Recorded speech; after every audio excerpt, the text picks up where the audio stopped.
Rampant military spending isn't a new phenomenon, as numerous European countries during and after World War II wasted staggering sums on defences that provide little to no defence.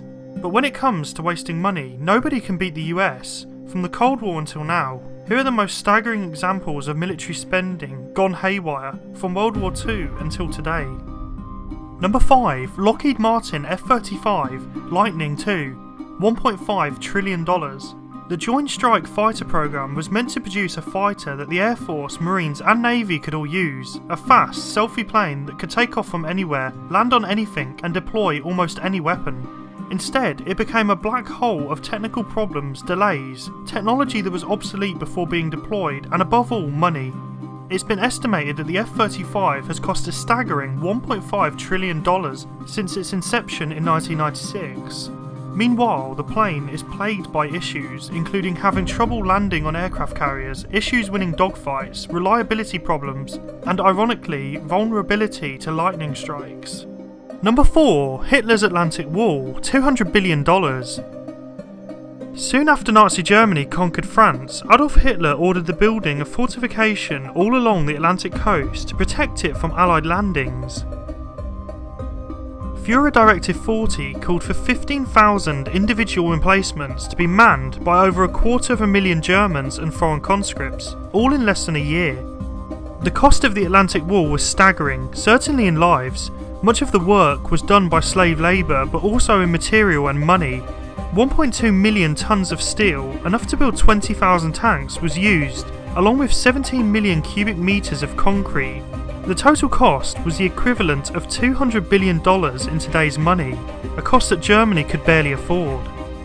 Famed General Erwin Rommel declared the wall to be a farce in 1943, and he was right. It was breached in less than a day, with the vast majority of the emplacements either never finished or never used. Number 3. Strategic Defence Initiative, $100 to $150 billion. Announced just a few weeks after Ronald Reagan's Evil Empire speech, the Strategic Defence Initiative was meant to be a space-bound system of lasers and satellites that would shoot down any Russian intercontinental or submarine-launched nuclear missiles headed towards the United States.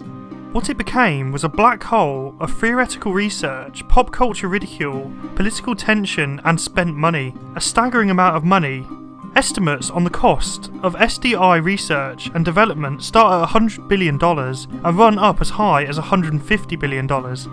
All for a system that was dependent on technology that was never developed past the theoretical stage. Thankfully, some of the money was spent on basic science research, so it wasn't a total waste.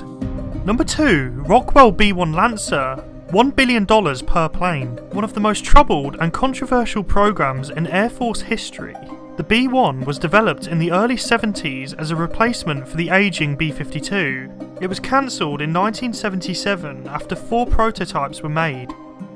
Then it was revived by President Reagan and development on it continued to the point where 100 were built. Despite numerous problems with the plane's design and operation, the planes didn't see combat in the Gulf War due to engine issues and didn't drop a bomb in action until 1998. The planes have proved themselves useful, but hugely expensive at over $250 million per plane. Number 1. MX Missile, $25 billion. A 1970s nuclear deterrent, the LGM-118, or MX Missile as the program was usually called, was a land-based ICBM that could carry up to 10 re-entry vehicles. Each armed with a 300 kiloton W-87 warhead, it could deliver a devastating strike to the Soviet Union that could essentially win a nuclear war in one blow. The program was cancelled and restarted several times due to issues with housing the missiles, before President Reagan approved their deployment in hardened silos. The program suffered massive delays and cost overruns, and the missiles themselves were hard to maintain and expensive to build. The MX ended up costing over $25 billion to make just 114 missiles. The last were taken out of service in 2003, and the Cold War they were meant to win lasted just a few years after they were deployed.